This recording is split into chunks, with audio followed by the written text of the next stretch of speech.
It's lowbacks.com. Yeah.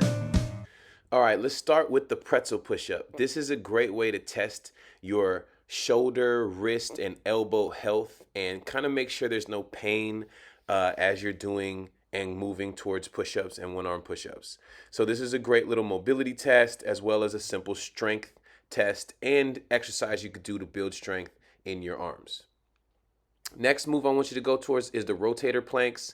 This is going to be a great test of your shoulder stability while in a single arm plank position.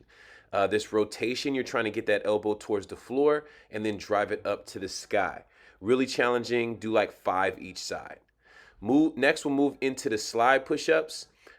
This is easy, trying to keep the hands just about outside of shoulder width, but then shifting your weight from one side to the other while still, being supported by the other hand. So this is starting to load your one arm bottom position. So that bottom one arm push-up position, it's helping to open that up. And then we'll further that with the archer push-up. So we'll go a little bit deeper and a little bit more intense here with the archer push-up. This puts more load into that single side push-up position. So as you go down, you'll start to feel it much harder to push out of that.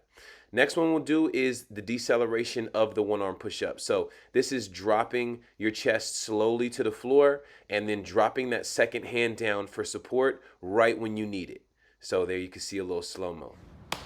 Once you've done all these and you can do all those, you're game to try to do a one-arm push-up. If at any point in time you can't do one of these movements, you need to stay there and keep working at that specific movement, and it will start to build up a lot of strength. If you want and you've been able to do one-arm push-ups, challenge yourself here.